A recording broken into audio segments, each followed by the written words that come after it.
Have you ever answered a simple question and it changed your life forever? My dad asked me, "Where's your car?" And what I revealed about my husband and his mother shocked everyone, including me. Welcome to Betty's Magical Stories, where real-life moments turn into powerful stories of love, loss, courage, and truth. If you enjoy emotional stories that stay with you, you're in the right place. The drive to my parents' house felt surreal. The streets I'd walked countless times seemed different, quieter, heavier. Like the city itself knew I was breaking away from something that had been quietly suffocating me. My hands gripped the steering wheel a little too tightly, my knuckles white. Every turn I took felt like a small rebellion, like I was reclaiming something I'd almost forgotten: choice. When I pulled into my parents' driveway, the warm glow of their house hit me like a shield. My dad was already waiting by the door, arms open, a faint smile on his face that carried both relief and worry. My mom appeared behind him, her hands slightly trembling as she motioned me inside. I remember thinking that I'd been holding my breath for months, and only now could I finally exhale. Once inside, I sank onto the couch, my bag beside me, and for the first time in what felt like an eternity, I didn't have to explain myself. My dad handed me a mug of tea. My mom sat next to me, gently holding my hand. No lectures, no judgments, just presence. It was almost foreign to me, and yet so desperately needed. We sat in silence for a while. I didn't know where to start, didn't know if I had the words to explain how trapped I'd felt. The car, the constant monitoring, the small punishments disguised as advice, all of it pressed against my chest like an invisible weight. My parents didn't rush me. They didn't ask for details immediately. They just let me breathe, which in itself felt revolutionary. After a long pause, my mom asked softly, "Do you want to tell us everything?" And I did. I told them about the car, about my husband's dismissive laughter, his mother's constant interference. I told them about the monitoring, the silent threats, the erosion of my freedom, the way trust had been twisted into obedience. As the words spilled out, tears streamed down my face, unrelenting and cleansing. My dad didn't interrupt. My mom simply held me, and for the first time in months, I felt seen. Once I'd spoken, my dad leaned back in his chair, his expression grave. "This isn't just about a car," he said. "It's about control. It's about respect. And none of that is acceptable in any relationship, especially one that's supposed to be built on love."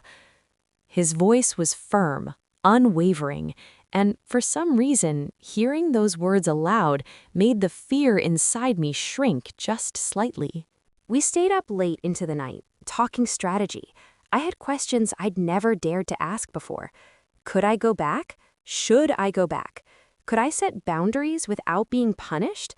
My parents listened, offered advice, and most importantly, reminded me that my feelings were valid. The next morning, I woke with a strange mix of dread and anticipation.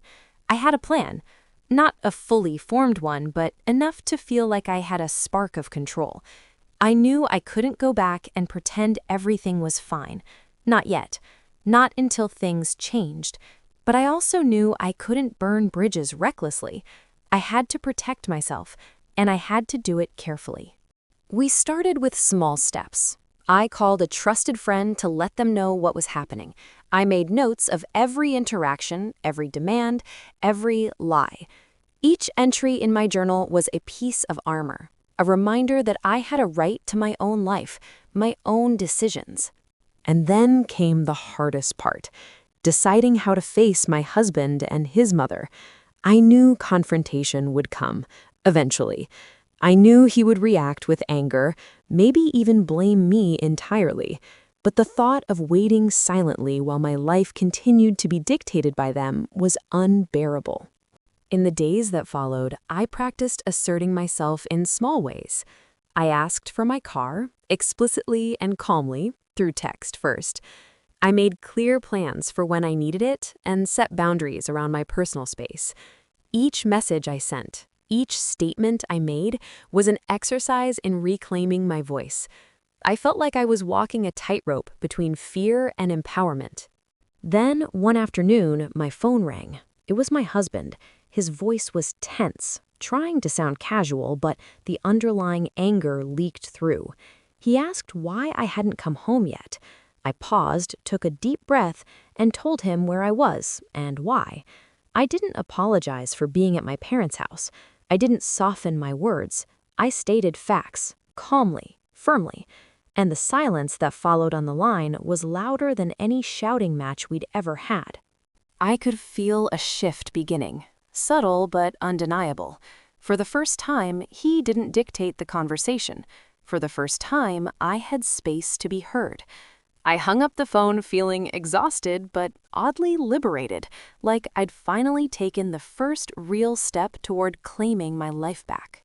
That night, my dad came into the guest room to check on me. I smiled faintly, tired but grateful. "You did the right thing," he said, patting my shoulder gently. And I knew he was right. Leaving hadn't been easy. It hadn't been simple, but staying silent would have been worse. I went to bed that night feeling something I hadn't felt in months, a quiet sense of power, a small but undeniable flicker of freedom. Tomorrow would bring more challenges, more confrontation, maybe even more pain. But for the first time, I felt like I could face it on my own terms. And that thought, as small as it seemed, made all the difference. The next morning, I woke earlier than usual, my mind buzzing with a mix of anxiety and determination. I could hear the faint sounds of birds outside the window, a gentle reminder that life went on, even when the one I'd been living in felt so tightly controlled. Today, I told myself, I wasn't just reclaiming a car, I was reclaiming myself. I called my husband first. I knew it would be tense, but I kept my voice calm, steady. I asked him directly if I could have my car back. There was a pause, heavy and suffocating, and then he said, "I don't think that's a good idea." I pressed further, explaining clearly that I needed it for work, for errands, and most importantly, for my independence. I refused to let him twist the conversation, refused to let silence become compliance. Minutes stretched like hours. His mother soon joined the conversation, trying to guilt me, saying I was being selfish and influenced by my parents. But I wasn't afraid anymore. I repeated calmly, again and again, that I had a right to my car, my time, my life. The words felt heavier than I expected, almost foreign on my tongue, but liberating all the same. Finally, after what felt like an eternity, he relented. Not fully, not graciously, but enough. "Fine," he said, voice tight. "You can have the car, but be careful." I didn't argue. I didn't accept the condescension. I thanked him politely and ended the call. The drive to the garage to retrieve my car was surreal. Every stoplight, every turn, every inch of asphalt beneath the tires felt symbolic. It wasn't just a machine I was driving. It was my freedom, my independence, the boundary I had reclaimed. The feeling was almost intoxicating, a mix of relief, triumph, and disbelief that I had actually done it. When I finally arrived home, my parents were waiting. My dad handed me the keys with a proud smile, and my mom hugged me tightly. "This is yours," my dad said, "and no one has the right to take it from you." Their support, steady and unwavering, filled the spaces that had been hollow for months.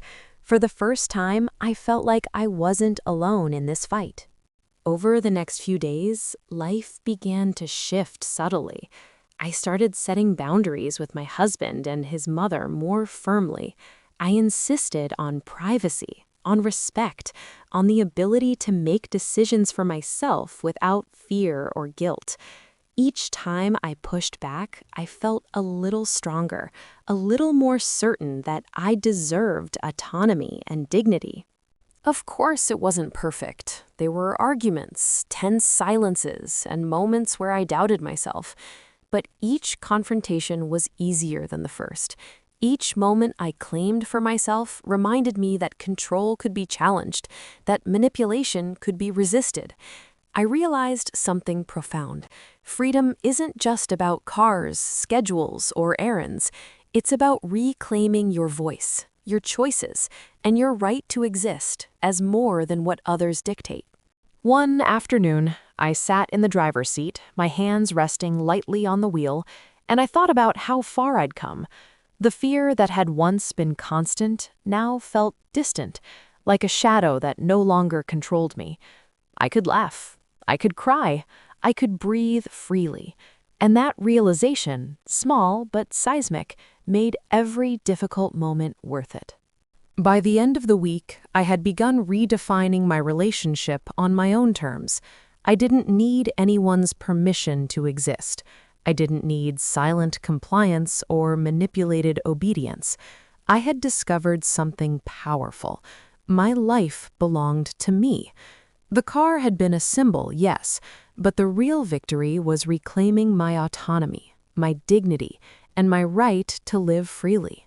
As the sun set that evening, I parked my car outside my parents' home, the warm, golden light spilling across the dashboard. I stepped out, breathed deeply, and smiled. It was a smile that carried both relief and quiet triumph. I had survived control, manipulation, and fear. I had stood up for myself, and I knew, no matter what came next, I would never let anyone take my freedom away again.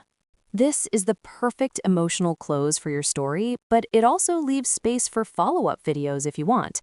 After this, I learned even more about setting boundaries in my marriage. This is Betty's Magical Stories, where every story has meaning. If this touched you, like and subscribe.